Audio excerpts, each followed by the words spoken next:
Adelaide's Torrens parade ground will be transformed into a giant movie screen this week to commemorate the centenary of a uniquely South Australian event.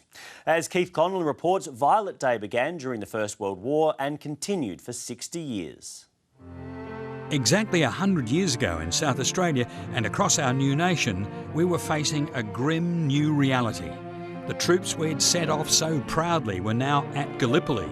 The death toll was rising and the maimed were returning. Spirits were sinking. The women of Adelaide responded, and we're about to see, cast right across the building at the Torrens parade ground, a moving sound and light spectacular which tells the story of what they did. The first Violet Day. On July the 2nd, 1915, the Cheer Up Our Boys Society sold violets across the state to collect money to help returning soldiers and the families of the men who weren't so lucky. It was our first Remembrance Day for the fallen and a resounding fundraising success that enabled the society to build a cheer-up hut near the Adelaide railway station. Their dedication to raising funds and then pulling together to really look after the men who came back shell-shocked and, really badly wounded just shows great community spirit. Adelaide artist Cindy Drennan and her team, including South Australian actors, have created a 90-minute production recreating that historic day and life here during World War I. Hey, sir.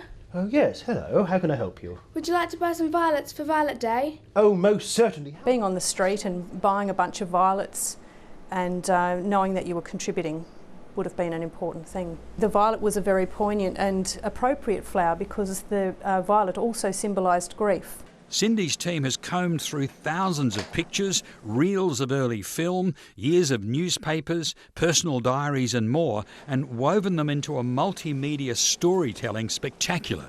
Later this week, 5 high-powered projectors will beam the show onto the 70-metre wide Torrens Parade Ground building, turning it into a giant outdoor movie screen. Because the building is its own specific shape, we have to design everything to match the shape of the building. And so down to the windows, the lines are, that's all in here effectively? It is, that's right.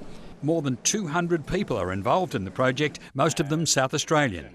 And in making this story, we've been through a journey with all sorts of people who've been involved in researching, being involved as performers, poets, writers, people doing different types of reenactment. And relating to a really special event 100 years ago. That's right, yeah. Violet Verses will run for 3 nights from Thursday to Saturday with screenings at 6 p.m. and 8 p.m. each night. Entry's free and it's BYO chair. Keith Conlon, 9 News.